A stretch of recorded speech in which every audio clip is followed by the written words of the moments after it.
Lexington's first ever BourbonCon will be held at the Lexington Marriott Griffin Gate on January 20th and 21st. BourbonCon is a weekend of all things bourbon, including tastings with over 30 distillery partners, panel discussions from leading industry professionals, a celebrity chef cooking demonstration with Food Network's Jeffrey Zakarian, and more. We'll be there all weekend and would love for you to join us. Tickets are on sale now at www.bourboncon.lex.com. With Liquor Barn, you can shop your favorite bourbon, that perfect bottle of wine, or discover something new. To place an order for pickup or delivery, download the Liquor Barn app, visit liquorbarn.com, or call your nearest Liquor Barn location. Follow us on social media and subscribe to our email list for all the latest news on products, promotions, and events.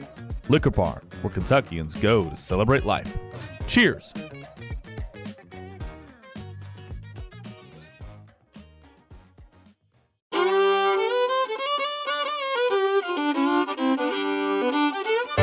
Welcome to the Bourbon Life Podcast, your source for all things bourbon.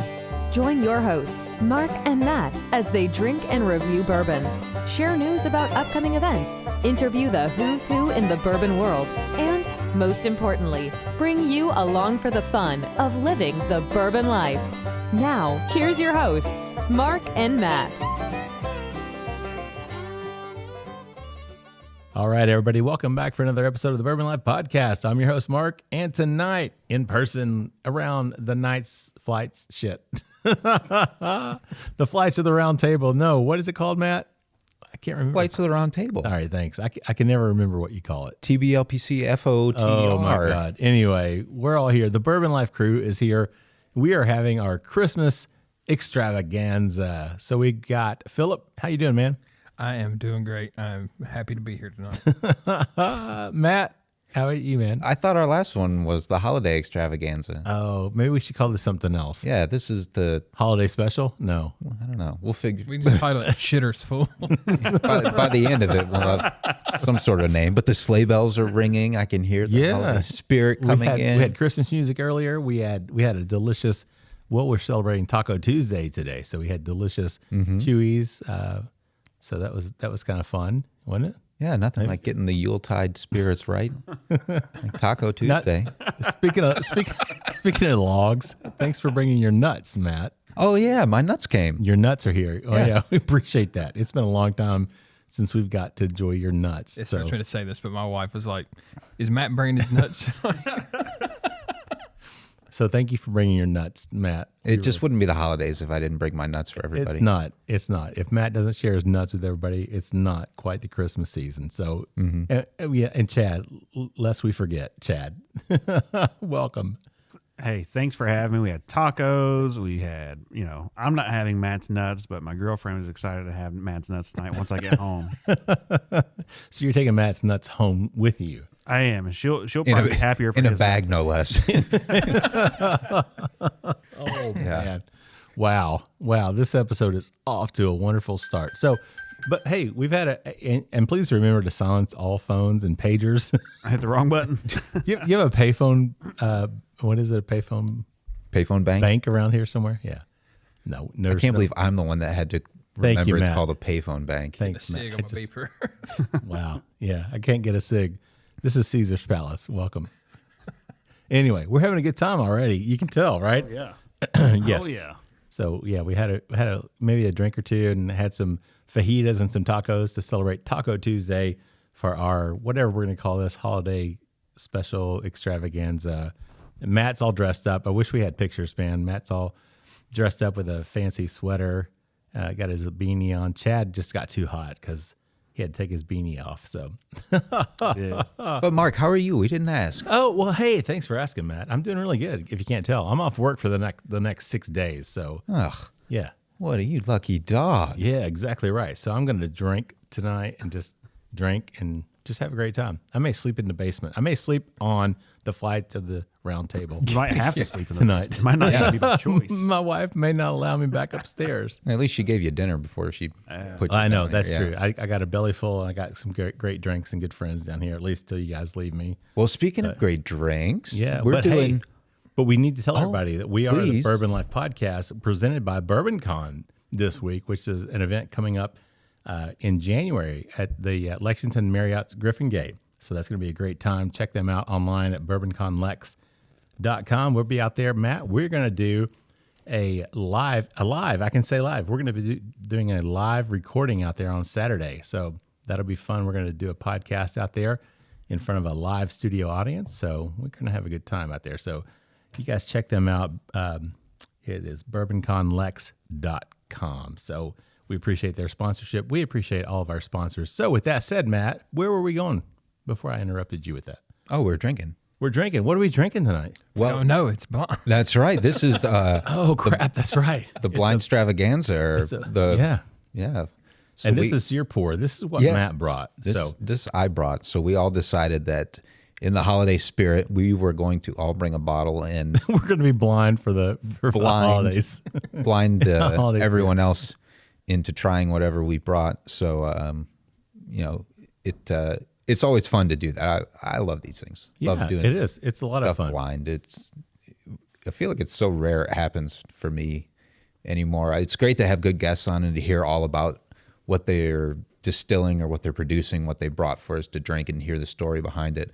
But to go into something, to charter the boat completely blind, it's almost like what we do every week on our podcast. All right. So, Matt, that's a good point. I appreciate that. And we don't do this often enough, so we need to do this. And I think, Philip, you suggested this in our group text. And initially, I was like, do we want to do that? I probably have a hesitation at first just because I'm so awful at tasting notes. I know it's shows like these where I sit here waxing all poetic, and Philip's like, nope, actually, this is Hooters whiskey. I did not bring Hooters. The first thing I thought of was like, and Philip's going to bring Hooters whiskey. And suddenly, like, you and I start to look like huge jackasses here, Mark, trying to. Hey, Hooters whiskey was good. It was? It was good. A solid MGP product. It was good. I was very shocked and surprised by the Hooters whiskey, but that was, how funny. Chad, I'm going to throw it to you because you usually have good perception on this. So tell us what you got. Not that you don't, Philip, but Philip, he asked the expert. Yeah. Wow. Somebody's high on tacos. That's maybe the moonshine. Oh shit. Yeah. Thanks. Yeah. Well, yeah. We'll leave it at that. Now, I'm getting a nice, like, toasted brown sugar on the nose, a little light fruit. I don't know if it's because of the apple moonshine, but I'm getting a little bit of an apple note on the nose. It's like, it just hits home of sauteed cinnamon apples is what I'm picking up, but a little bit of like a wine finish maybe. I don't want to say it's wine finish, just where it's maybe just the fruity notes. See, I'm thinking about Matt, and I'm just trying to get into Matt's head here. We've already hit his nuts. I don't even want to attempt it. I know, but I'm just thinking. It's a dark place up there. Yeah. There's a lot of room up there. So I'm just. Hello. Don't mind the echo. Hello. So I'm just thinking, Matt would not be the kind that would bring a finished bourbon. I think he would just put it right out there for us. Like, here it is. See how you guys can do. What's funny is, like, I can see that, but Philip is totally the guy to bring Hooters whiskey.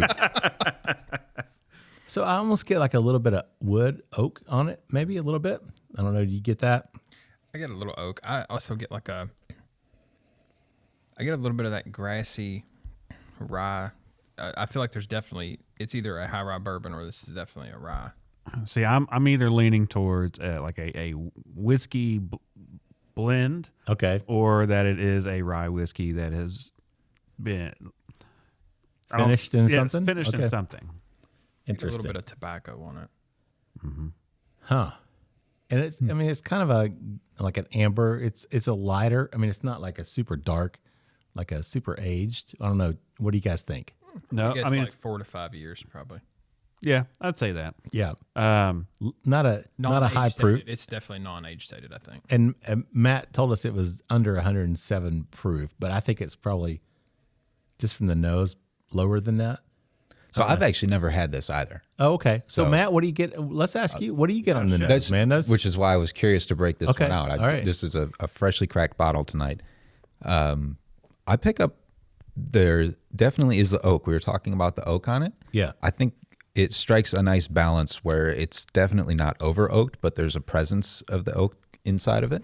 Okay. Then I get like sweet mint gum Okay. on the nose to it as well. Aha. Rye.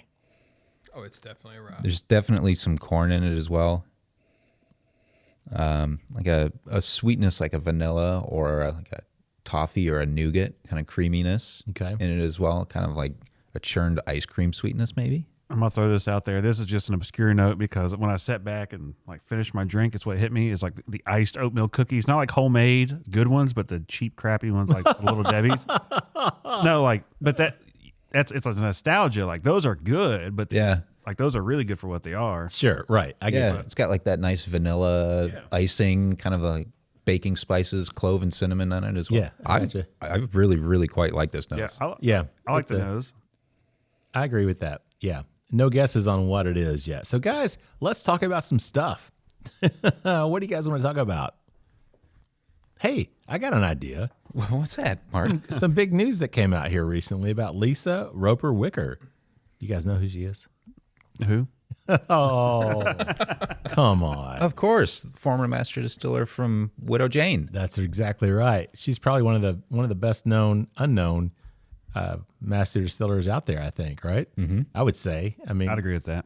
I mean, her and Jacob Call. I mean, that's, I hate to say that. And I even told that to Jacob on the show. I'm like, Jacob, unfortunately, it's not, I mean, you're not a name that a lot of people are familiar with, but everybody knows the products you're putting out.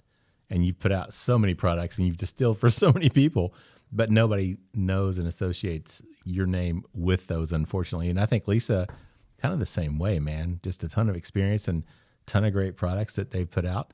Well, some of them, like a lot of master distillers are put on like a pedestal. So it's, I mean, we've talked about this before. Like there are some who are just kind of, they show up to the whatever the PR thing is they're told to do. Right. They play the game, they go home. They don't care if they score any goals. They're just like, all right. They're like our governor. He just shows up at these PR shows events. up. With big checks. Big checks, And makes they- a speech. That's it. And they want they just want to get the stuff done and go because they're told to do it. But then you got some people who like really love what they do and they could care less about the PR. And then there's some people who you don't know if they actually work because they're only doing marketing stuff. But like I agree with that about Jacob and Lisa. That I mean they're great at their craft, and it's almost sad that it's almost niche to know who they are. I feel like. Yeah, I agree. I mean, that's why I was so thrilled to get her on the show, and Jacob as well. We've had him on twice now, so it's just been a lot of fun to have them both on the show. But Lisa is just a great person, and she was so fun. And the crazy thing was she was living in Bardstown but working in New York, and she was traveling every week, right, Matt? I mean, We caught her at a hotel room. Yeah, she was headed back on a Thursday night, driving back from New York to Bardstown for the weekend. Because she had a house there. Her family, I think she said a daughter lived there. Mm-hmm. Her daughter was actually married to the chef at Star Hill Provisions at Maker's Mark. What, Newman? What's his name? I can't remember his name now. Anyway, so now she's back here, but she's in Lexington. So that's the big news. So that's the big news. Yeah, right? There's the big news. We finally got past that. So the news is that Lisa Wicker is going to be the new CEO and master distiller for, what is it, Lyons Brewing and Distilling, which is the current Alltech, you said don't say Alltech. We shouldn't say Alltech. It's a Town Branch. Town Branch and Lexington Brewing, yeah. So interesting. So what do you guys think about that? Philip, what about you, man? So the rebranding thing, I think it makes sense. In my opinion, I think Town Branch always flies under the radar. Like it's not like a big name. You don't usually have people coming in the store looking for Town Branch. Right.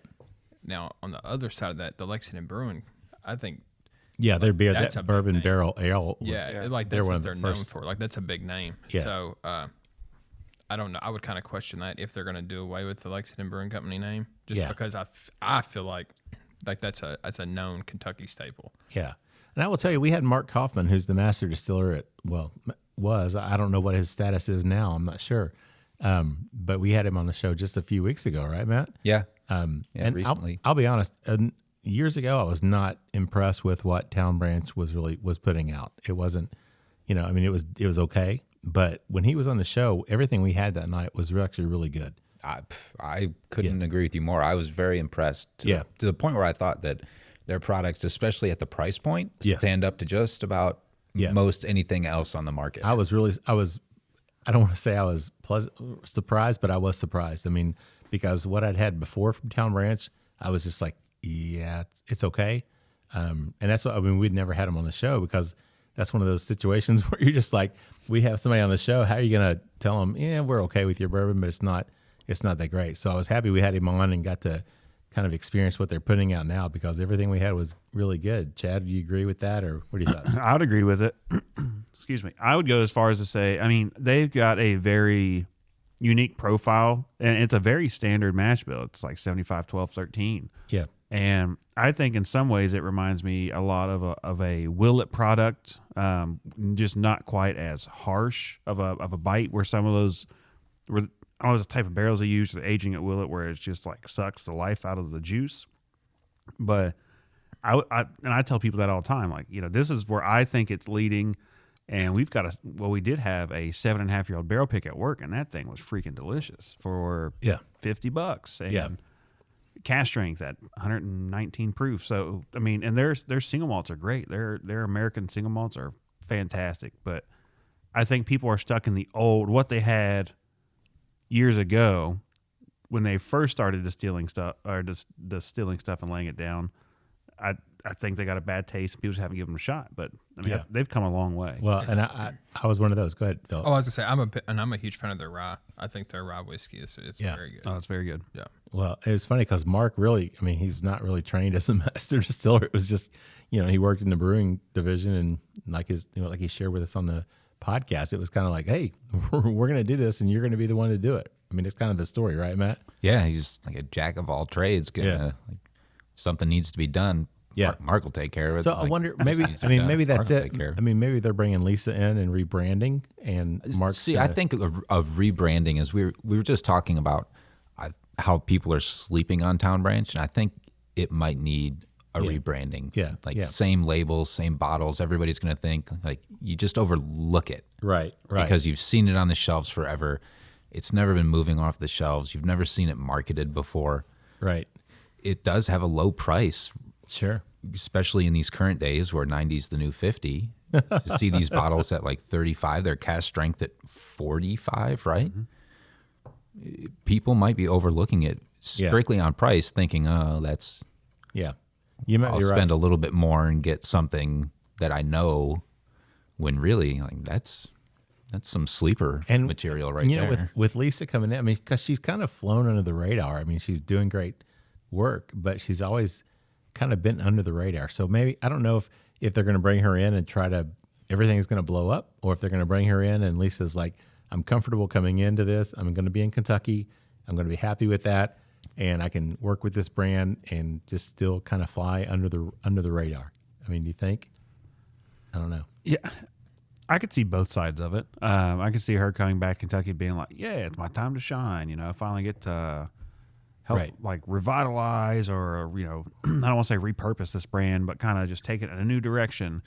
And at the same time, I could also see her being like, I just want you guys to know it's good. That's why I'm here. And Lexington kind of needs that big distillery. Like, I agree. Like, they're the biggest distillery in Lexington, but they're still kind of, you know, a lower name on the totem pole as far as distilleries. Right. No, I get and it. then maybe their old master distiller, maybe he's just going back to the brewing side. Yeah, if that was his, you know, that was his thing. Bread and butter, yeah, he might just, it might be the opportunity to go back and do what he likes to do. So I'm really excited to have her back here. So we're definitely going to have her back on the show. That'll be fun. And I think she lives pretty close. Apparently, I think she lives. Didn't she say she lives like next door, or right down the street from Fred? No. I think so, yeah. Yeah. So she was like, you guys need to come to Bardstown and hang out on the porch. I'm like, yep, all right. Done deal. You got it, Lisa. Now that you're back in town, we're going to do that. So, guys, let's jump back to the mystery whiskey round one that Matt brought us. What are you picking up, Philip? What do you get? Oh, he's taking a drink. Chad, I'm going to come back to you, man. Sorry to do that. Oh, you're good. In terms of the palate, what do you get? I think it's got a nice oiliness to it. It's not too thick, not too thin. Light baking spice, a little punch. Some tannins kind of hit at the end. Those same vanilla fruit notes that I got on the nose. It kind of just trails off on the finish for me. But he said under 107 proof. I don't know why we went exactly like that, as if it's like 106.9 or 104.5, the cat. But I like this. I mean, if this is something ridiculous like Hooters whiskey, then from last year. Don't show it yet. Don't show it yet. I'm not showing yet. Okay. Just getting it ready. All right. Philip, what about you, man? Surprisingly, most ryes for me are not really. This one is like really light and refreshing. Yeah. On the front end, and then you get that rye spice, as it crosses your palate. I'm a big fan. All right. Yeah, It's really good. I like it too. I think it's a good solid rye whiskey. There's a nice spiciness off that rye. It's not like overwhelming, but I get a nice spiciness, but I get a nice sweetness off of it. So I'm gonna guess. I'm gonna say. So I didn't know we were guessing. Okay. I'm gonna guess. I'm gonna guess and say this is a New York rye because I know Matt loves them. So I'm just guessing that he picked one up, and this is one of those ones that's got that 60-ish, type of rye and the high corn content. But that's just my guess. I don't know. What do you guys think, Chad? If we're going the New York route, I'll say Kings County. It doesn't have the bite or the color that Kings County does, but I mean, if you're going with an Empire Rye, I'm going to throw out a Kings County product. All right. I'm going to say like a New York Distilling, maybe. I'm going to say that Matt picked it up when he went home for vacation. This is going to be a Michigan product. I think it's gonna be maybe a sourced rye. Like a Traverse City, maybe? like that, but I think it's going to be a Michigan product. They did just release that like 14-year-old bourbon and that old ass rye. Traverse? Yeah. Did they? Oh my gosh. Did you post on Instagram like, hey, somebody mule me? Yeah. I did. Yeah, I did see that. It's worked for me twice on other things, but I'm like 2 and 12. Oh, you struck out. All right, Matt. Well, hey, before you what did you pick up on the palate and the finish? I thought it was quite spicy right at the front of the palate. Agreed. Peppercorn, cinnamon comes through. Then the sweetness came. Yep. And the sweet, I picked up, to me, it tastes a lot kind of like a Dr. Pepper cola type flavor, almost a little like black tea or an herbal tea. Yep. Then a nice kind of hot minty peppermint finish, but stayed on the front of the palate. Didn't really like coat and go too far past that. Yep. But I really enjoyed it. Yep. I would agree with that. I gotta know what it is. He's smirking his ass off over there. I know. You're grinning. You all are dead set. This is a rye, huh? Oh shit. I said a rye or a whiskey. I don't know. It didn't read bourbon to me. It's Hooters rye. No. Yeah. Well, I will say, I just bought this bottle yesterday. Oh man. Oh. And I think we might be talking about budget bottles later. Uh-oh. I think this one might fit in the modern day budget bottle. But this is Rittenhouse rye. A single barrel Rittenhouse rye from Kroger Wine and Spirits here in Lexington. Nice. 100 proof. It was barreled on the 19th of February 2018. 7th floor, Rick House K. Well, that 7th floor, that's their top floor. So it's the top floor. Yep. And probably, 4, I'm going to guess 4.5 years. Yeah. So maybe a touch over that. So, okay. Yep. And so this is rye whiskey, but it's a 51% rye. I think either like 39 or 37% corn and the rest barley. So how much was this? $29.99. Because Rittenhouse used to be my favorite. $18 rye. And now it's like $26 at work. Yeah, it's 25. Yep. And so they just now are starting to do single barrel picks. Yeah. So this weekend we were at Liquor Barn having some drinks, and they were talking about that they had done a barrel pick, right? Yep. And some guy bought all around town, and bought 40 bottles. Yeah, bought everything that was left. I would get.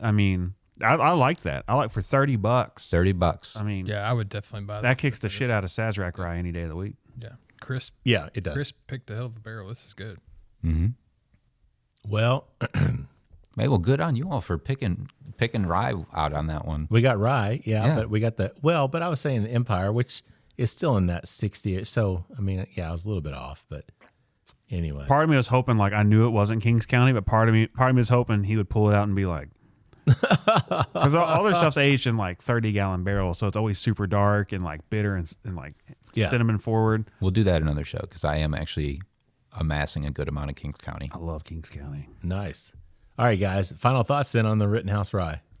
Oh yeah. What is it? What is the thing? Shelf or? Oh, that's right. Now, yeah, since $30 it's us, fixture. We could do a even fixture or mixture. before I bought it, I thought it was a fixture. Did you try it at Liquor Barn, their pick, or No, I didn't. I've not tried any of the other ones, so I just saw this at Kroger, and for $30, I figured we'd give it a. And that's something. I mean, most people aren't going to be like, I got to buy the Rittenhouse Rye, right? I'm assuming. Yeah, they have a ton of it behind the counter at the Kroger that I went to. Yeah, there you go. And I remember seeing people posting pictures on different groups of Rittenhouse Rye at Liquor Barn on the counter. Yeah. And people being like, what's so special about Rittenhouse Rye? It turns out it was a single barrel. Yeah. So there you go. Keep eyes peeled if you see these around, everybody. There you go. Well, I never go to Liquor Barn, so I'm gonna need you guys to keep your eyes peeled. That's the mayor when he goes over to take turkey dinner or whatever. And when you go to pick up your Christmas mail. dinner to the workers. Yeah. So that, I would definitely say a fixture for me. Yeah, great choice, Matt. Good job, man. Very good. All right, guys, let's wrap up round one and get a word from our sponsors. And we'll be back with more with the Bourbon Life crew and our whatever we're calling this show in just a minute. Full. The Stave Restaurant is a bourbon lover's paradise right here in the heart of bourbon country. Located at 5711 McCracken Pike in Millville, Kentucky, between Castle and Key and Woodford Reserve, Chef Kyle Klatka prepares amazing food each day that features an elevated Kentucky-inspired cuisine. With a full-service bar, great bourbon flights, and signature cocktails, the Stave is the perfect place to catch up with friends after a fun-filled day of touring the local distilleries. Be sure to check them out online at thestavekentucky.com or at Instagram and Facebook at The Stave Kentucky. Three Chord's line of whiskeys embody the spirit of creativity. The whiskey is a true collaboration between producer and composer Neil Giraldo and master blender distiller Ari Sussman. The Three Chord team of expert blenders, coopers, and sensory professionals have developed a multi-step process they called Perfectly Tuned Taste. This process begins by carefully selecting the finest bourbon and rye whiskeys from Kentucky, Tennessee, and Indiana, and then blending them together. Find out more about the whiskeys and distribution in your area at www.threechordbourbon.com.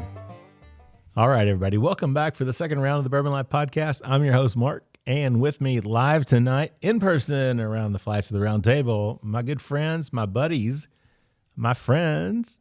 Philip, how are you? Hanging in there like a hair in a biscuit. Oh, God. That's awful, man. That's awful. Matt, how are you, man? Oh, Mark, I'm always great, man. Well, I know you are. Yeah, you're all Christmassy, man. You got that Christmas sweater, got your beanie on. You brought your nuts again. Gosh. 'Tis the time of year. What a wonderful, wonderful evening. Chad, how are you? Look at you, man. You're posting. I am. He's Instagramming while he is, man. You're like He's taking like shots of me. They always end. I love it. Yeah, because Philip's always in the background on your shots. It's because he's always across from me, and then the way I had my phone earlier, I took his face was like perfectly fit through this box and the bottle. So I was like, Oh man. Well, we're having our whatever we're calling this, a holiday special Christmas extravaganza. Candace. Something we're not gonna. Yeah. Anywho, yeah. So we're having a good time. We had a great little meal from Chewy's earlier. Not a sponsor. Not a sponsor, just a great meal from Chewy's. We appreciate. No, actually, I paid for it all. So the Bourbon Life paid for it all. So they didn't give us anything. Business account. There you go. Anyway, let's talk about what we got poured out. We're gonna do two this round, so we're gonna move through these, I guess, right? Kind of quickly, maybe. So this one is mine. So who wants to start with the nose? What do you get on it, Matt? It's got, it smells mature to me. Okay. It's got an older type nose. It's not overly oaked, but I'm picking up, to me, it smells just a little bit older, a little funky on it. Lots of peppercorn, kind of like raw spices. There's a little bit of like a little barnwood, something like a little mossy or earthy that I'm smelling on it as well. All right. There you go. Next. Yeah, Philip, what about you, man? I agree with Matt. It's definitely, you can definitely smell the age. I actually get a little bit of a dark cherry note on this one. All right. A little bit of a peanutty nose. Something So it's a bit nutty, not like Matt's nuts. Yeah, no, but this is a different peanutty. Okay. style of nut. I got you. I'm not trying to guess now, but Don't there's guess. some similarities of a Heaven Hill product. Gotcha.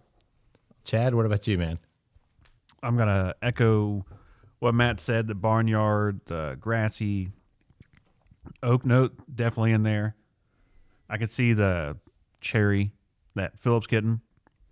Honestly, it kind of reminds me of like you just crack open a jar of Luxardos, like that little smell you get from that wafts out. Yeah.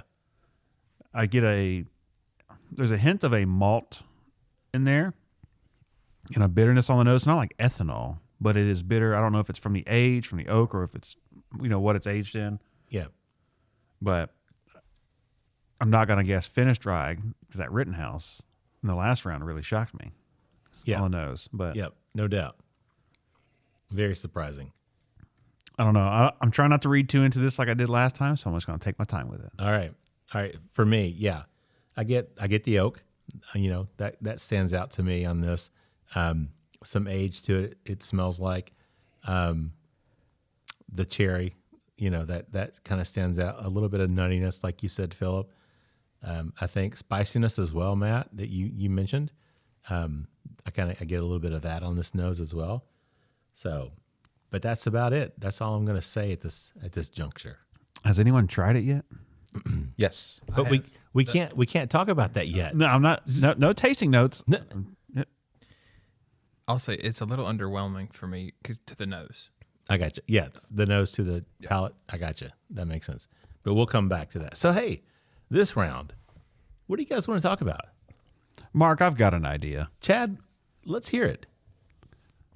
Do you like daily drinkers, Mark?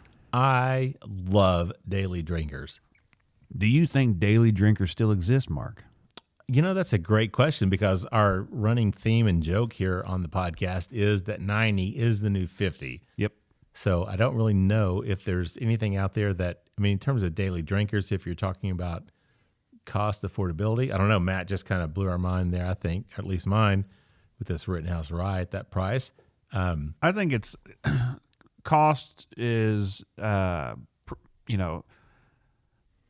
what you define as expensive may not be what someone else defines as expensive. But I think the running theme in bourbon is that daily drinkers are always your bottom mid shelfers, your your Heaven and Hill bottled and bond products, your Jim Beam. I don't know what they're called, like Signature, where they have used to be bonded, but they got the double oak, the single barrel, right? And even now with Buffalo Trace and that new benchmark line. Those are usually what people define as daily drinkers. Then you got people who move into that 30 to 50 range. But my whole reason in asking that is there's so many brands. Every day I'm cutting in a new product on the shelf.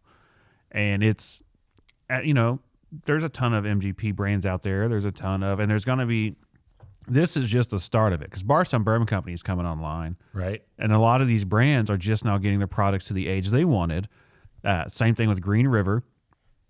There were so many brands who were like, yeah, we've been using Green River since it was like a year old. Now it's 4 and 5 years old, and we're finally getting our products out there. So we're just now seeing the start of, I guess, the resurgence of sourced bourbon boom again from a Kentucky standpoint. But those brands are coming in at such a high price point usually. Yeah. You just kind of have to wonder, like, are people going to just keep buying bottle after bottle, or do you think people, and us in general, I really don't have a daily drinker myself because, I just like to try something different, hence the name. But I do wonder. Which is my daily bourbon if you're not following Chad on Instagram. I appreciate that, Mark. But I do wonder, are any of you guys, do we think we're going to get to a point to where there's no such thing as a daily drinker anymore? Because loss leaders, Heaven Hill, like JTS Brown and JW Dant, those are loss leaders. They don't make money on that. They're just putting that out on the shelf for volume. Right. But do we think there's a day where we're going to see those disappear? And it's going to be your $40, $50, and Elijah Craig will be your bottom shelf pour at $30. I don't know. That's a good question. Philip, what do you think? As someone who constantly is down at the bottom shelves, I think it's inevitable. I really do think that. Do you really? Okay. I mean, with just over the last, the last 2 years, JTS Brown went from a $10 bottle to almost a $20 bottle, depending on where you buy it. But even if you get it from Chad at Total Wine, it's still what, $15, something around that. I want to say it's like $13.99. Most stores, like in Frankfurt where I live, you're paying $17 to $20 a bottle. Okay. For it. So unless you want to drink Benchmark or the 80 proof Early Times, which is a blended whiskey, right? You know, those like bottom shelf things, it's kind of going away. I'm assuming that the Evan Williams bottled in bond, that's starting to rise in price. So I'm assuming here before long that's going to be a $25 bottle. So, well, and I think we talked about that before we started the show. We were talking about the 6-year-old bottled in bond Heaven Hill. Yeah. They took it off the shelf, and a year later, surprise, you get a 7-year-old bottled in bond Heaven Hill that's $45, and then you can't find it anywhere. So it's more than 3 times the price. Then the green label Heaven Hill, I love the green label 6-year-old, and it's gone. I mean, it's nowhere. So I don't know. I mean, it's been they can say all they want to, and Bernie lovers can go on social media. I mean, I'm not digging at Bernie, but I mean, he put it out there. Someone asked him on Twitter, and that screenshot got shared ad nauseum, but it doesn't exist. That 1783, it doesn't make sense for Heaven Hill to have 50 brands of I mean, they do. They only have one standard mash bill, but their products are based on where the warehouses are. So, you got Elijah Craig coming from this warehouse on these floors. You got J.W. Dant from these houses, Evan Williams in this warehouse from these floors, and Henry McKenna, so they're based on warehouses and taste profile where they can achieve that. But it honestly doesn't make sense for one company to have 6 of the exact same recipe at the exact same proof point and the exact same age on the shelf within $1 of each other. Because, I mean, they're already losing money. So, I mean, they bleed money on that. They're loss leaders. Just getting you in the door. That's 1783, 6 to 8 years old, killed the green label. Yeah. 90 proof. But I think more of that's going to happen across the board with all these brands, within the next 10 years. Well, and that's what I think the Buffalo Trace is doing with the new Benchmark line. Yeah. I think it's inevitable that they're going to kill the 80 proof standard Benchmark. Yeah. I think, they're just going to roll into the new, and that's going to be their kind of competition for the Heaven Hill brands that are the lower priced. And, it sucks because I love trying different stuff, but I'm just not going to spend $50, $60, $70 a week on different bourbons. Right. If I want to have a pour at night, I love going to get, an Ezra Brooks, the 90 proof Ezra Brooks, or, any of those, just the bottom shelfers. There's some good bourbon down there.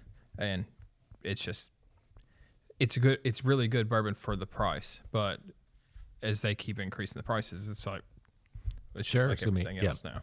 Matt, what do you think, man? I think as long as people are willing to pay for their daily drinker, their bottom shelfer at $30, distilleries are going to see the popularity of that product rise. So things like Evan Williams, which took the old Heaven Hill and they transferred it into older aged Evan Williams products, I think we'll see the bottom shelf stuff start to disappear as they allocate it and get it older and roll it into other brands. Because think of the market now too. It's not, the distilleries know that they're losing money on these bottom shelf products, so they're not going to be marketing towards people that are drinking the bottom shelf products. They're not going to. Yeah. There's not suddenly going to be this huge, big marketing campaign for Mellow Corn. Right. Right. They're going to start pushing the mid to lower stuff. Your Elijah Craig's, your Knob Creek 100 proofs, your standard makers, things that these companies are calling their entryway bourbons, their daily drinking bourbons, but they hit a price point at $30, $35, $40. And I think a lot of the other stock is going to be allocated toward that. I mean, the daily drinker is everyone's definition is different, right? There is no standard daily drinker. It's whatever you're willing to pay for. Yeah. Hold your thoughts, guys. Let's go back to, because we got to do 2 in this rounds. So what do you think on the palate and the finish on this? I'm going to give out one tasting. I mean, well, I'll go more in depth, but I'm going to throw this out there. But definitely getting cherry pie. Okay. All right. Matt?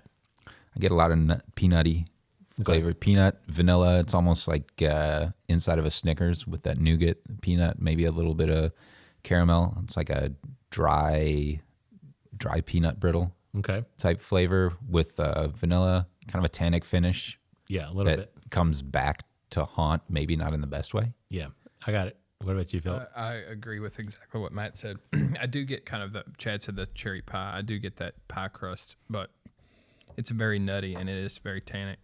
So I'm going to go with what we said earlier. You can really smell the age. I think I'm just going to shoot my shot. I think it's the Knob Creek, like 13, was it 12 or 13 year? 12 year. Yeah. All right, Chad, back to you. I'm wondering if it's stave finished.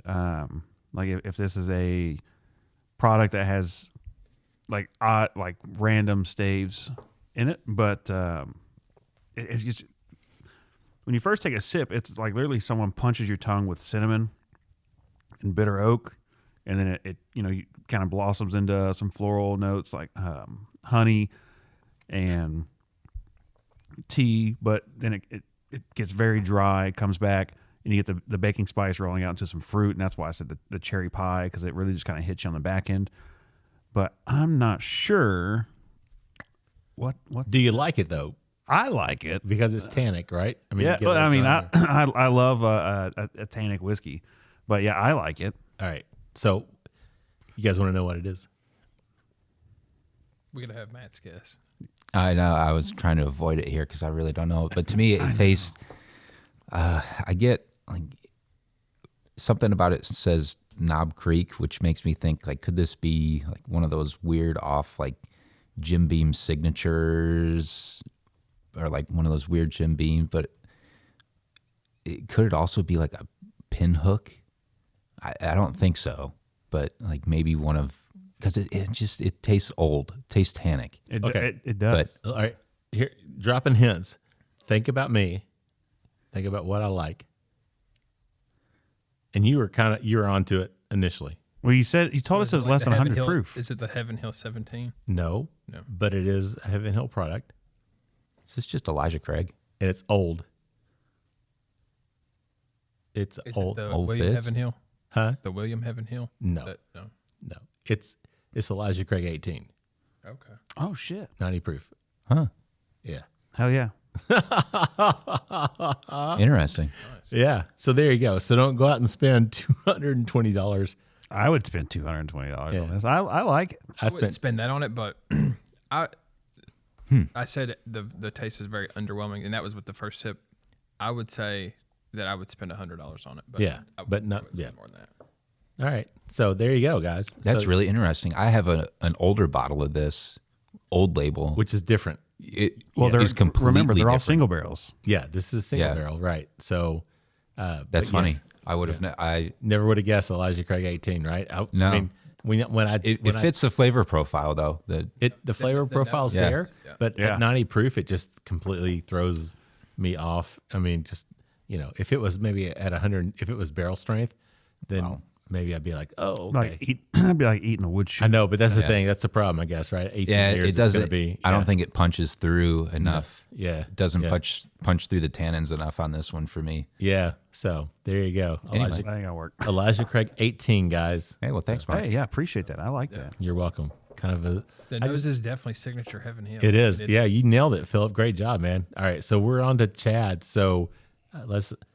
That's sweet, man. That's what I'm. Okay, I'm just gonna say this to me is like a double oaked product. It reminds me of like a Woodford double oaked. It's very almost like syrupy smelling or maple. It's a maple syrup. Yeah. Yeah, man. It's like very sweet. So it's like the instant I smelled it, it was like it made me think of Woodford Reserve double oaked just because of that sweet syrupy smell to it. Yeah, it's got the toasty campfire. Yes. Yeah. there's a sweetness like a maple or honey. It could be like, I'm thinking there's definitely been a second barrel or some extra staves or something done. That's what I'm thinking. The color is a little bit darker than that. Color is beautiful. Yeah, it is. It's a very, almost like an amber,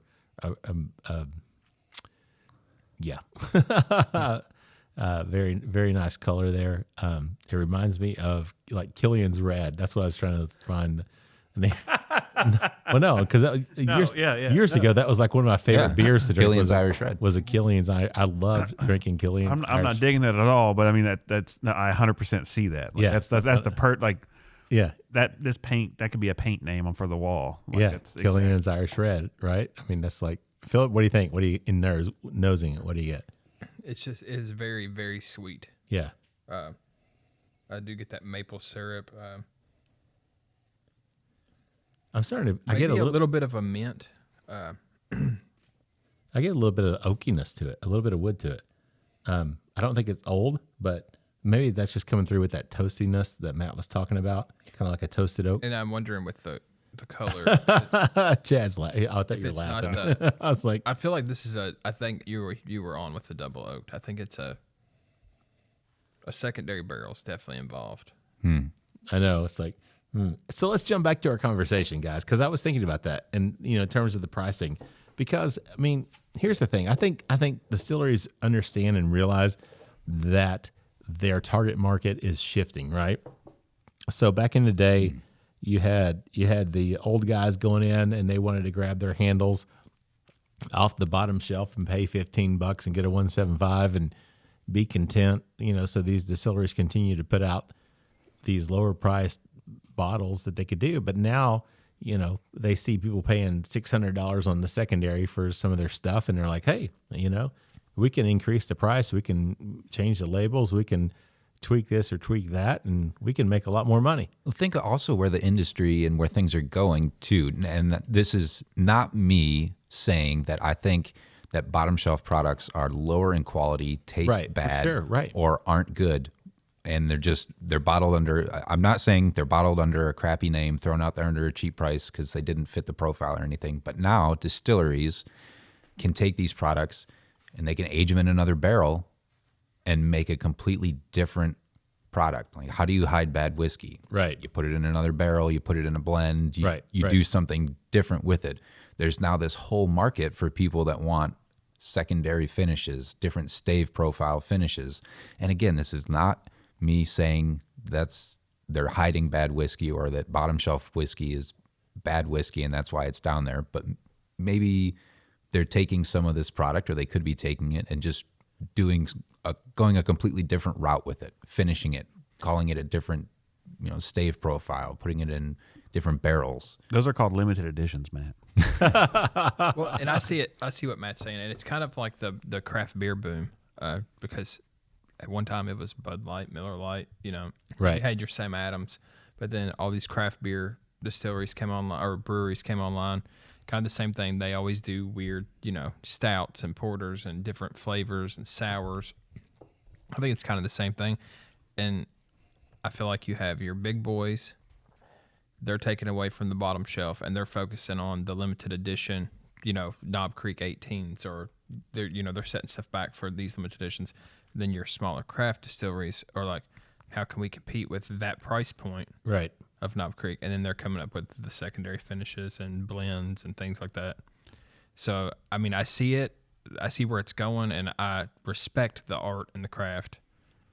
I just wish the big boys would kind of still, stick true to the people that got them to the dance. Well, yeah, that's what I was say. I mean, the demographics are probably changing somewhat, but yet you still have an entire section of the bourbon drinking population out there that still enjoys the bottom shelf, and not that that's a bad choice. I mean, people don't want to go out and spend $60 or $70 or $90 for a bottle, right? When I'm out at Total Wine or wherever doing demos, I have plenty of older guys that are 60, 65 years old.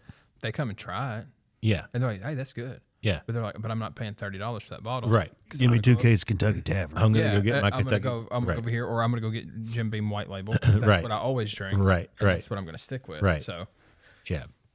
It's interesting to see. I mean, I'm sure, from a marketing perspective, from the distillery's perspective, they've got to see that their target market is changing, obviously, and there's other brands like Off Hours that comes to mind, because it's a lifestyle brand. I mean, that's what they gear the whole thing toward, and I think that's got some appeal to millennials and also to even Gen Z that are starting to drink. I don't know, Chad. What do you think? You're in the industry more than I am. So that's a very gray way to put it. I sell booze. Yeah, but you talk to people. You have relationship. I do with people. So and I've been in retail for a long time, and 10 years ago, working at Walmart in Moorhead, Kentucky, having to work in the liquor box from time to time, and Weller 12 year is in the squat bottle with an inch of dust on it because we only ever sell the one bottle in the front because the guy comes in every day and gets a bottle, and no one would get it, and Bland's would sit in the back room, and I'm bragging about Knob Creek because it's at that time I think it was like $35 because it's Moorhead Walmart. It's probably like $50 now, but it's a totally different area, an era. I mean, because people would pay $1,000 for that Weller 12 and that squat bottle from 10 years ago. Sure, and they're paying $300-400 for today's Weller 12, and it's crazy because where are we going to be 10 years from now? Like, are we going to look at Knob Creek 9 year and be like, shit, that used to be, because we've already seen it lose an age statement. In the last 6 years, we've seen it lose an age statement. We've seen it come back, and then we've seen the high age picks go away. Like, are we going to look at that and be like, shit, I remember when it used to be 9 years old, and Henry McKenna 10. When I did the Select Stock tour, and we're going through the warehouse, and Herb's telling us about how, like, they're taking from Evan Williams brand, and those barrels that are apparently Henry McKenna used to be your mid-high tier barrels. That way they would get super oaked. That's why they have the nice color to them. But they're taking Evan Williams barrels that are in one warehouse at high tier because that's what's going to go in your Evan Williams Black Label. Yep. And they're rolling those to a cooler warehouse in the low tier so they can make sure it hits 10 years to get more yield out of it. Like, they're knowingly not creating the same product that's been out there because they want more yield. So they're already robbing from a bottom label, bottom shelfer brand to appeal to that now $70 right 10-year single barrel. And I think we're going to continue to see that. I mean, they're going to take from one brand to fill another. It's a very weird situation. Wild Turkey with Kentucky Spirit and Rare Breed, that some say that's a glass situation, some say that it's really just a market development situation. And I was talking to someone the other day who said they had someone who worked for their cousin or someone works for Campari, and they're testing what sells out faster, what gets faster reorders, Rare Breed or Kentucky Spirit. I don't think either one of those are going to go away, but I have a feeling whatever sells out faster is going to become a more premium product because they've both also gone up $15 in price in the last 12 months. So, yeah, good points.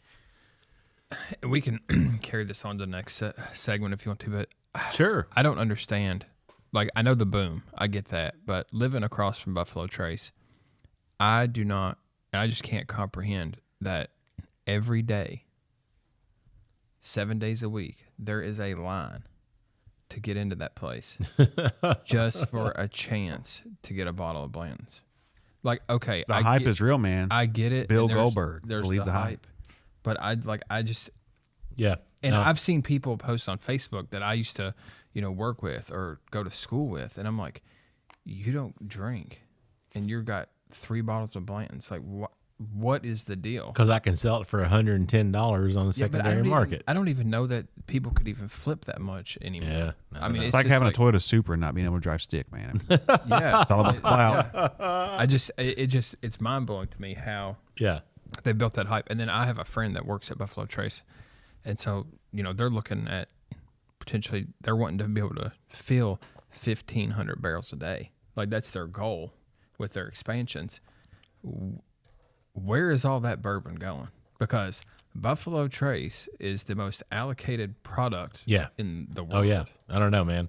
what are they doing with all that in these warehouses? Because, living in Frankfurt, they've been building a lot of warehouses and they're buying a lot of land. Yeah. And it's just like, how much expansion is there going to be? Because there's going to be a downturn in the market at some point. I don't know, man. Nobody seems to think there is. But hey, let's jump back we can come back to that, Philip. Let's go back to the whiskey. Matt, you're smiling down there, man. So I'm just going to throw it to you. I'm changing my mind on this one. Okay, so let's talk about it. The palate. Talk about Palate the here. palate, yes. Chocolate, and chocolate. There you go. Smoky. Yep. Malty. Yes. Roasted. Uh-huh. I think this is a malted whiskey. If this is a bourbon or a rye, this could be one of the Woodford chocolate malted, like either their chocolate malted bourbon Whisper. or they had a chocolate malted rye for a little That's bit right. too. They did. Well, that was still a bourbon. The rye was chocolate malted. Okay. Anyway, so this to me is one of those Woodfords, Yeah. or it is some sort of a high malt or a malted That's whiskey. yeah.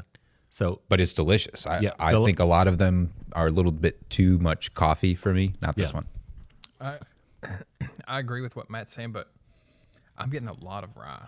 are you really? A lot of Okay. rye on the tongue. And so I was kind of sticking with that, maybe like a double oaked rye. Man, the smell on it, I was thinking double oak. Man, as soon as I tasted it and got 2 sips, Matt, I was like, this is either a single malt that he's throwing at us or just a malted whiskey that because there's so much chocolate, there's so much like that tea. To me, I get kind of a black tea, almost kind of aroma or taste to it. But that chocolate comes through, and it's so much chocolate that it's like it's got to be a malted thing. So, Matt, I was not even thinking about the Woodford, so I'm going to say that it is probably the chocolate malt whisper. Yeah. I think Philip's onto something with the rye, though.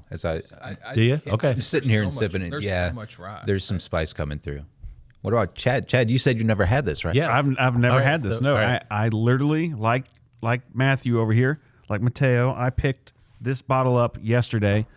I get the malt, the chocolate, and surprisingly, no coffee note with the malt coming through.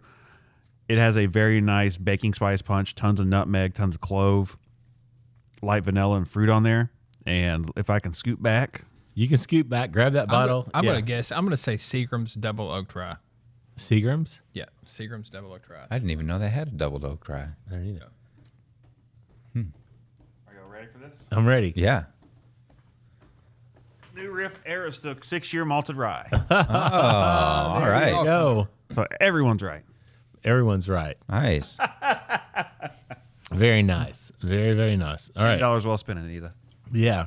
Yeah. That's cool. I have wanted to try this since I saw that it came out. This is good. This is really good. Yeah, that chocolate. This is like, Yeah. yeah. Yep. So this is a aged at least 6 years, distilled aged, bottled by New Riff Distilling in Newport, Kentucky, DSPKY 20016, mash bill 100% Aroostook malted rye. So this is a crazy heirloom rye or something. I don't know what it says on the back of the bottle, but yeah, Kentucky grown Aroostook malted rye. Very good, Philip. You picked up that rye. You wouldn't let that go, man. What's a retail with that? $59.99. I'd fixture that one. I think New Riff is kind of one of the new bigger brands that I appreciate that most of their bottles stay around that price point. Yeah. I feel like They do a don't- damn good job yeah. at You pricing. always know it's going to be a good bottle, and I feel like it's always priced reasonably. Is that a shelfer or is that a allocated? I think it's allocated. Okay, I was going to say that's got to be allocated, right? So, all right. Anyway, all right, cool. Thanks, man. That was a fun treat. I was thinking like single malt the whole time. I'm like, man, this is so chocolatey and so just malty. Good job, though, Philip. Honestly, it kind of the rye. It hit me. It reminds me of kind of the stuff Alan Bishop does. Oh yeah, yeah. Good point. All right, guys, let's take a quick break. We got a word from our sponsors, and we'll be back in just a minute. Spirits of French Lick crafts their spirits using only the finest agricultural product that has defined character, following their motto, respect the grain. They lead the way in representing the quality of the Hoosier artisan distilling process while paying tribute to its inseparable past. By implementing best practices from those early times, combined with modern touches, Spirits of French Lick has created a truly unique place in the industry. Spirits of French Lick products are distributed throughout Indiana, Kentucky, and Missouri, and can also be purchased online through Sealbox at sealbox.com. Visit spiritsoffrenchlick.com to learn more information and make sure to follow them on Facebook and Instagram. All right, everybody, welcome back for the third and final round of the Bourbon Life Podcast. I'm your host, Mark, and we are live tonight in person, whatever you want to call it. Around the flights, man, I've already had too much to drink, guys. Somebody else take over. Where are we? What are we doing? Hey, everybody. Welcome Thanks, back Matt. to the Bourbon Life Podcast. I am your co-host or your friend, your buddy, your bourbon drinking, beanie wearing guy, Matt. Thank you, Matt. With us all this evening, we've got Chad, my daily bourbon. And there he is.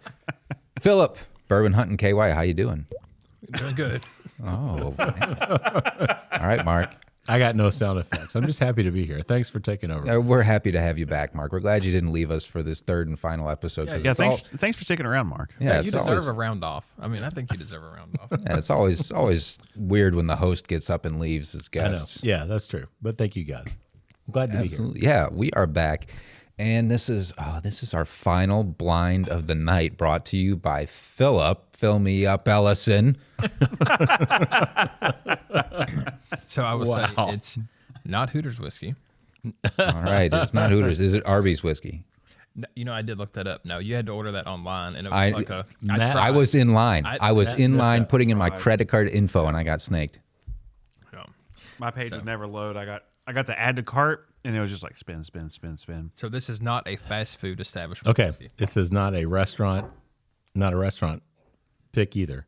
No. It's Okay. not. Oh, I was going to say Philip was awfully quiet for a second there. No, I did look. I was going to try to find a Buffalo Wild Wings. Were you? But, you know, they're like Yeah, Buffalo Trace. the Buffalo Trace. Yeah, it didn't happen either. Yeah. Well, he probably gave them all away for Maker's 175s. All right, Mark, you got the nose to it there. What do you think? Nose to the grindstone. What are you smelling? You know, initially it was like I didn't get a lot off of it. I mean, it's a little light, so I'm guessing it's kind of young. Either that or it's lower proof. But I did get some good. Now it's starting to come through a little bit. There's some sweetness to it, some vanilla, some little caramel on there as well. Can you comment on the proof, Philip? I think we all gave like at least a proof I underneath. the proof. It's 104. Is it really? Okay. Wow. It doesn't nose it to me. It noses like much lower. So, but it is sweet. I don't get a lot of spice off this. I get just a lot of sweet is what I'm picking up. I don't know. Matt, what do you get? See, at first I was kind of like you. Like first couple whiffs, I didn't know what I was picking up. It was still opening. But now it's coming around. I get grain. It's like, I got a nose kind of strong of Cheerios. I get a little bit of ethanol with it. Maybe thinking this could be like a touch young, or maybe just still needs a little time to open up. It could be a pot distilled whiskey, and Knowing Philip. I was going to say, this is definitely pot distilled. There's no ifs, ands, or buts. could need some time to really come into its own. So, Please silence all phones and pagers during the podcast. yeah, it's got kind of those familiar notes, some vanillas, some caramels on it, a little bit of oak, a little bit of that ethanol. Yeah. But again, I'm getting like a lot of cereal grains coming through. Chad, I know you're in the middle. Mrs. Bourbon Life brought us all some turtle cake Damn good cake. to enjoy. Yeah. So we have to give a shout out to Stacy, because Stacy was going to be here tonight. Stacy. Yeah. Yeah. And she made us a delicious brown butter bourbon cake. And unfortunately, she had a death in her family. So she was not able to join us tonight. So our thoughts and prayers go out to her and her family. And I can't wait to get to try that because she had pictures posted on Instagram. I'm excited for that cake. Of that cake, man, that brown butter bourbon cake. So I'm excited about that. But hey, the turtle cake will, have to do for this evening. So Chad, you've been enjoying that, but what do you get on this one? So I also get the cereal grain. It's kind of like the frosted Cheerios. Yeah. Sugary. Yeah. Yes. Yeah. A little bit of brown butter and toffee. and I'm getting some ethanol. It's not pungent, but it is a little sharp.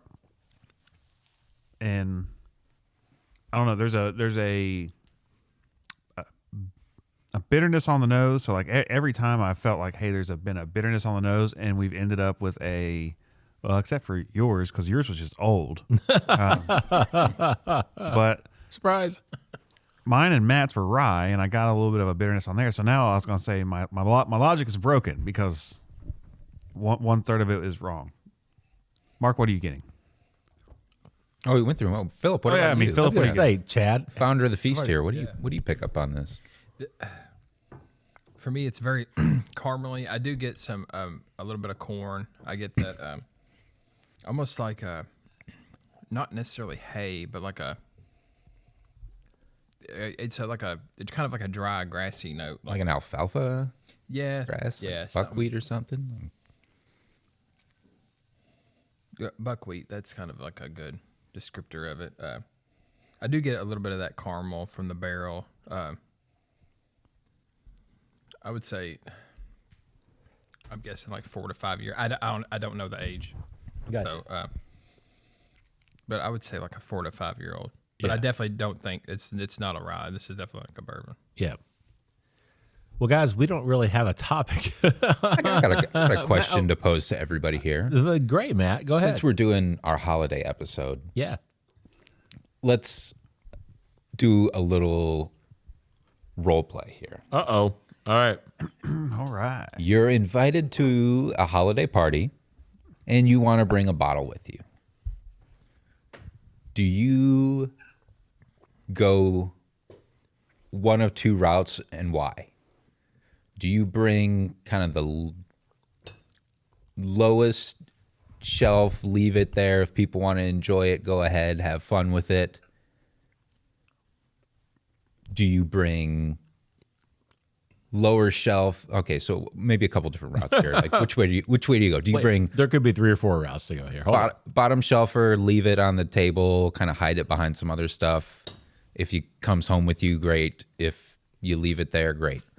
Do you bring something and really try to show it off, and all your friends think it's really nice, and you say, actually, this is $35 available everywhere. You've never heard of it, or you've overlooked it. Like Rittenhouse Rye. A Rittenhouse Rye. Right. Do you go kind of like mid-shelf and say, hey, this is pretty standard offering here, and great, this is why everybody loves it. Price has gone up a little bit, whatever the price. Or do you like pull out all the stops and say, here's some super nice stuff right here, and you sit around espousing the beauties of your whiskey to everybody. Waxing poetically about the beauty of your bourbon that you And maybe it depends on the company you're with. Good point. But what's everybody's thoughts on that? Is this a decent question? I don't know. That's a good question. Matt, during the holiday season, that's a great question. It is, right? Yeah, Chad, go ahead, jump in there, man. Absolutely. So I'm the kind of guy who is always going to bring out a budget bottle. I'm cheap, and it's not that I drink cheap. I mean, I've got tons of bottles at home. I'm sure I've overpaid on, and we all do. But You've got a $250 bottle of Wild Turkey Unforgiven. You don't even know where the freak it's at. I know it's sad. Well, he thinks he has one. Yeah. He used to have one. Yeah, until in Don went theory, to he's visit. got Yeah. one. I bought one. We made it that far. But it's one of those things where, speaking on like the Heaven Hill products, I love those. Those are tried and true.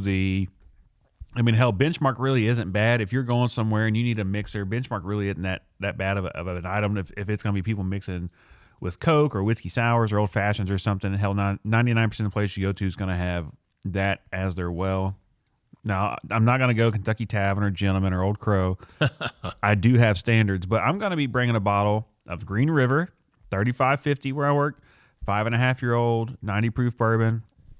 Damn good. It's got it's 71 corn, 20 rye, 9 malted barley, so it's got a nice hefty bit of rye to it, and I'm a big fan of that. But then I'm the guy who's going to show up with 2 bottles, and I'm going to, on the other end of the spectrum, because you got to have those people who are, your tater baiters, and They're like, I only drank the finest of the fine, God's tears in the Weller Full Proof, Blanton's, right? They're anything from the Buffalo Trace. Yeah. And I'm gonna bring one of those bottles with me, and I'm just gonna pour shit for people and be like, what do you like better? And usually they're gonna like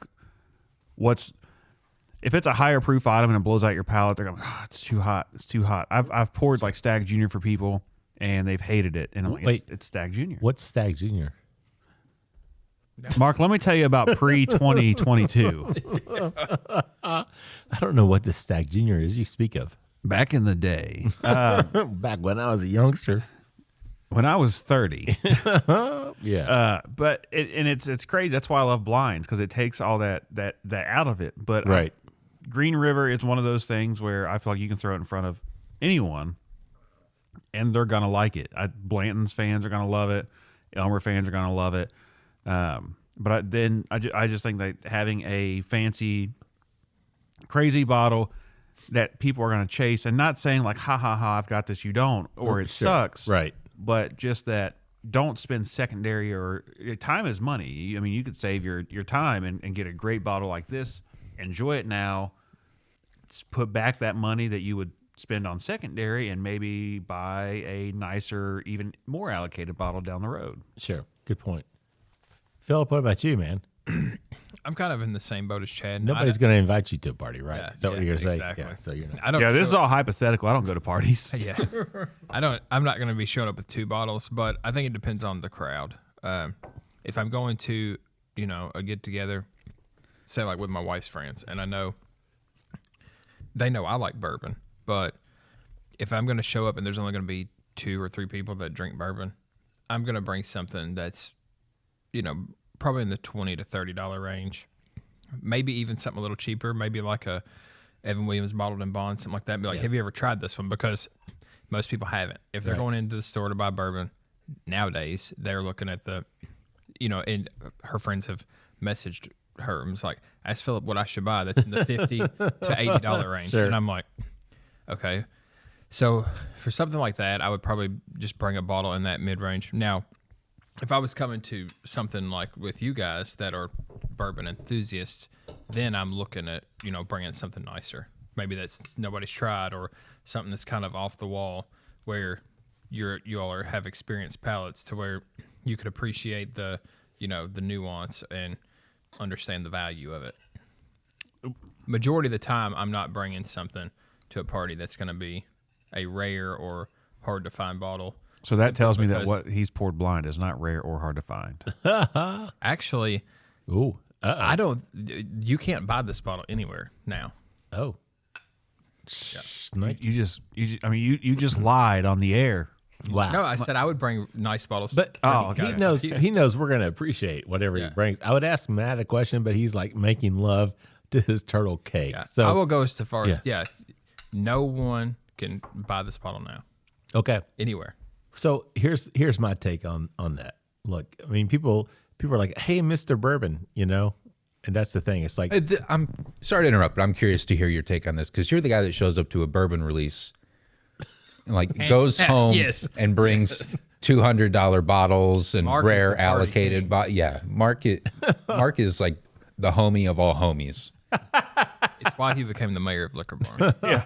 but I will tell you, when I go to a party, I'm not going to show up with something like super elusive or allocated, just because the majority of the people out there are not going to drink bourbon neat. And, if people come to my home, I will share anything they want to taste. And I tell people, look, you look around, here's some suggestions, but here's the best stuff I have. And if it's something you think you want to try, I'll be more than happy to pour them up some just to let them try it. But I'm not going to go to somebody's house at a party, especially, and take a super expensive or super allocated bottle and just say, hey, here's the bottle that I brought, because 50 to 75, probably 75% of the people or more are going to say, ooh, I love bourbon and Coke, or I love bourbon and Sprite, or I love bourbon. And I don't care if you like to drink your bourbon mixed, that's great. But I'm not going to bring a $200 bottle of bourbon for you to mix with water or ginger ale when you can mix a nice $30 or $40 bottle with that, right? So, but if you come to my house and you're at a party here and you say, "Hey, I'd love to try that," then I'm going to be more than happy to say, "Yep, here you go. Have a pour of it." But no, going to a party, I will take. One of my favorite things to take is like Old Forester 1910 because I love it, and it's such a fun bourbon, because it's finished, it's double oaked, it's got a great flavor.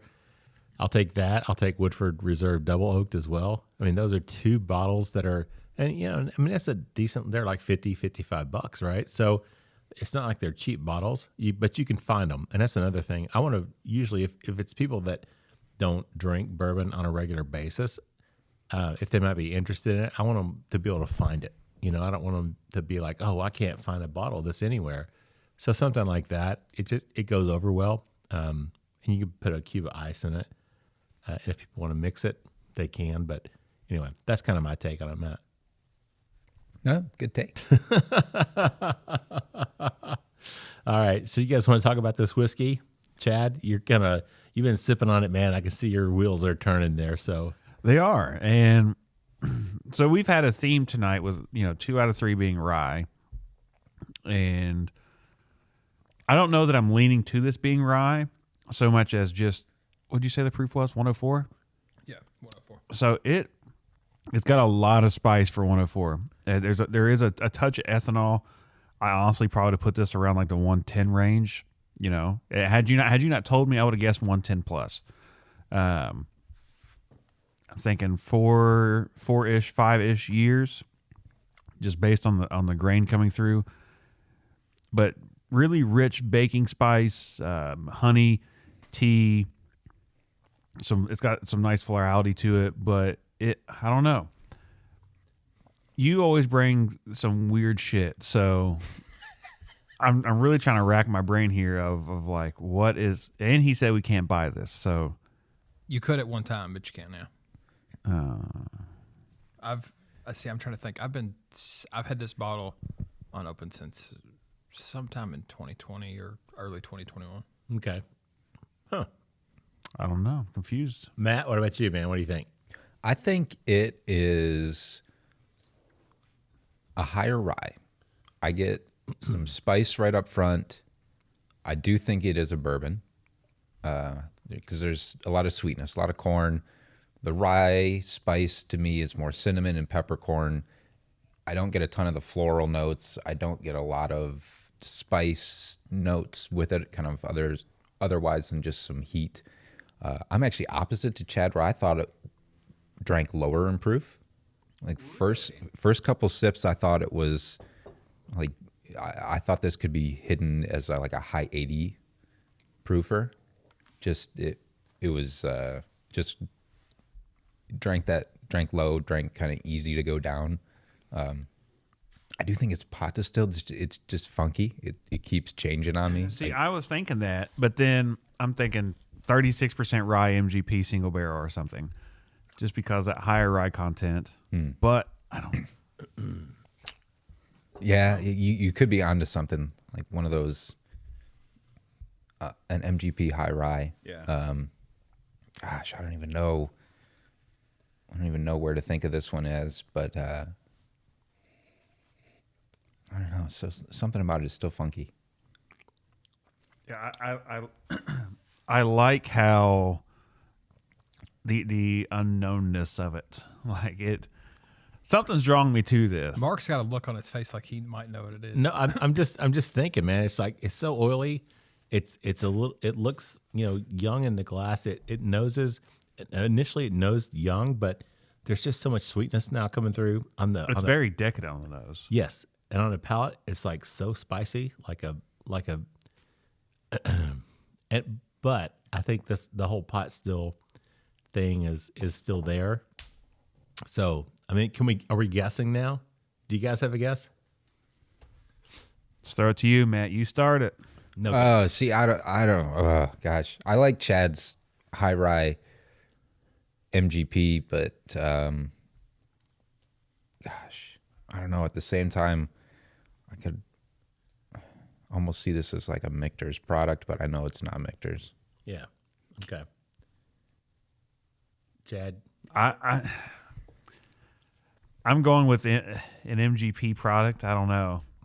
All right. It's the rye to sweetness ratio just reads as like a 36% to me, but I have no idea. All right. I'm going to say it's a Spirits of French Lick product. That's just my guess. I could see this almost as like a Four Roses, though. All right.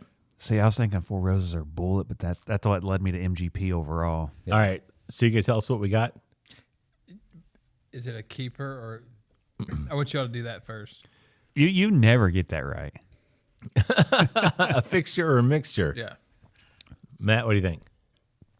Yeah, at first I was up in the air, but as it's sitting in the glass, it's really opened up a whole lot more. Yeah. And I'm going to say the nose to me left a little bit to be desired, but the palate's coming through. I think this for me is a fixture. I agree with that. As long as the price is right, it's a fixture. Yeah, it took a while, but it opened up and it's nice. Yeah. So you two almost honed in on it right there at the end. Oh, Is this our pick? This is the 11-point buck. You three picked, and I was not a part of it. Wondered about that. 11 and a half year. Four Roses, OESV. Yeah, Well, unofficially. unofficially. Yeah, E1. So Oh, that's yeah, funny. 104. Damn, I should have freaking guessed that. See, right at the. But that's where I was why- going with that. yeah, Four that's why Roses. I said Bulleit. God damn. You guys picked it. I didn't pick it. You guys ruled me out. So Right at the end, I was thinking 104. I couldn't remember the proof of it, but 104. very nice. Very funny. You're a funny guy, Philip. I try to be.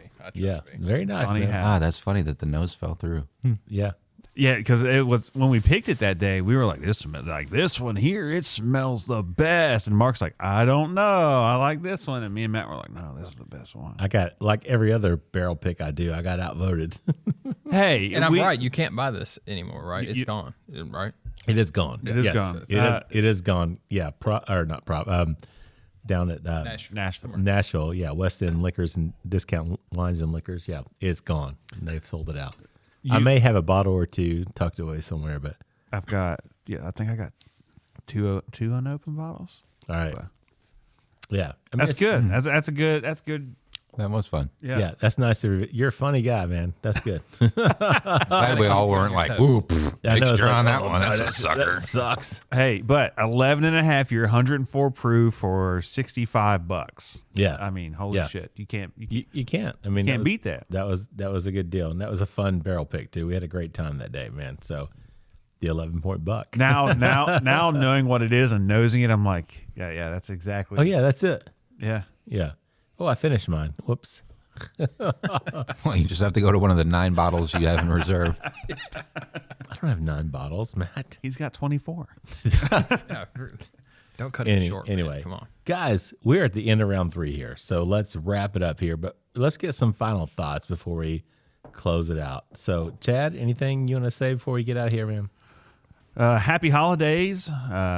Hopefully, if you're traveling, your family, you guys are driving safe. Weather's nice. And we've not bored you too much. Thank you, Mark, Matthew, and Philip, or Marcus, Matthew, and Philip. Sorry, I got to say your full name. For letting me sit down with My you full tonight. name really isn't Marcus, but thank you. Well, it is to me. All right. You know, people call me Chadwick, but I'm not Chadwick. I do call you Chadwick. You do. It's Chad.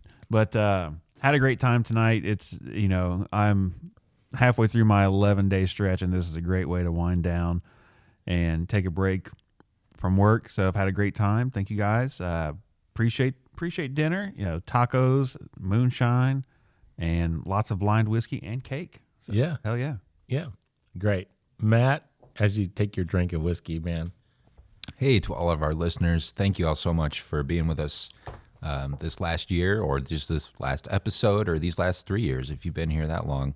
We're really appreciative of your listenership, and we know you've got a lot of time that you could be doing listening to something else. So thanks for spending it with us. It's always great to get the guys back together, and hopefully next time we'll have Stacy here as well.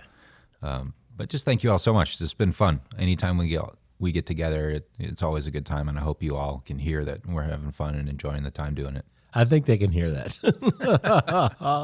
I love how serious as we try to be most of the time. It's, Yeah. LOL nuts. Oh, yeah.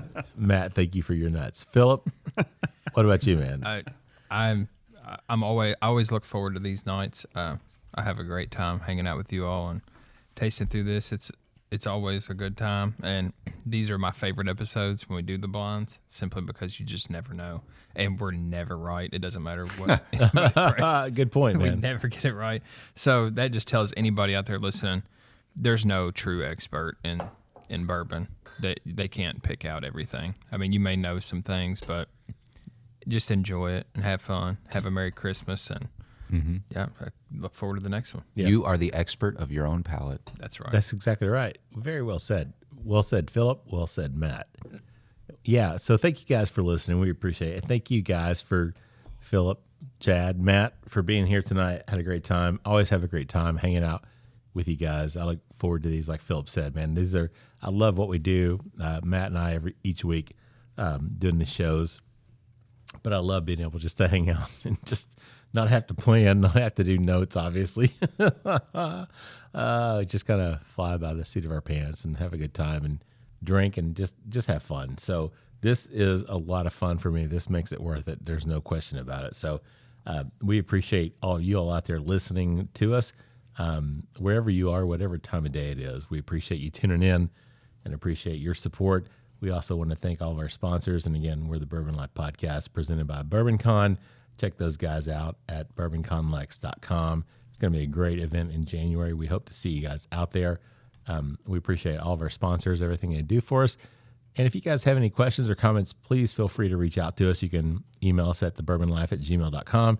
You can also send us a direct message on Instagram or Facebook. And with that said, I'm going to wrap it up. Send us home with our tagline so we can finish up and drink some other things off air, which is, may your glasses always be full and may you keep on living the bourbon life.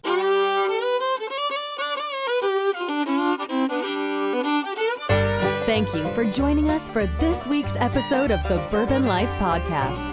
Our mission at the Bourbon Life is simple: to share our passion for all things bourbon with you every week. And we'd really love to hear your thoughts on how we're doing. You can find us on Instagram and Facebook at The Bourbon Life. You can also contact us by email at thebourbonlife@gmail.com. And you can always find us on your favorite podcast platform. If you have a moment, we'd love it if you would rate us and give us a review. So until next week, we hope your glass is always full and that you keep on living the bourbon life.